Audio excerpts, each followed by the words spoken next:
Bilang bahagi ng selebrasyon ng International Women's Month, matapang na nagbigay ng mensahe ang kapamilya aktres na si Andrea Brillantes sa isang event para sa bagong business venture ng BFF ni Andrea na si Bea Bores.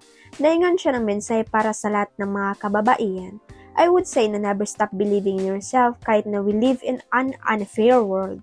Kahit minsan feel natin na hindi tayo nabibigyan ng karapatan o tingin natin na hindi fair yung naibibigay sa atin ang payag ni Andrea sa panayam ng ABS-CBN News.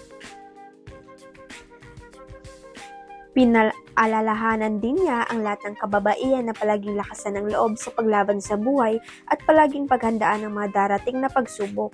Huwag kayong matakot na ipaglaban yung mga karapatan bilang babae at ang babae ay hindi babae lang. Sa young girls, gusto ko lang talagang huwag silang mag-give up, huwag silang magpadala sa mga sinasabi ng ibang tao, saad pa ng aktres sa naturang interview.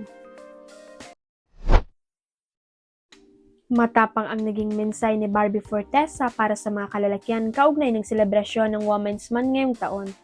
Nakiisang aktres na naganap na FCC Women's Run last Sunday, March 8 na dinaluan ng napakaraming kababaihan bilang bahagi ng International Women's Day.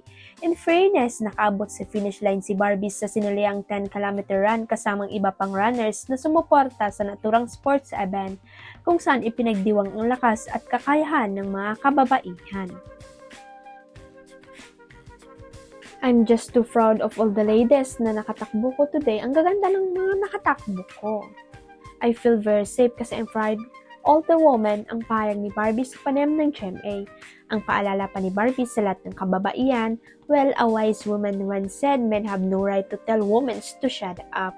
Wala namang binanggit si Barbie kung sino ang tinutukoy niyang wise woman sa kanyang quote at kung saan nanggaling ang hugot niya hinggil dito. Huwag kalimutan ang subscribe button at i-ring ang notification bell para sa latest chika updates.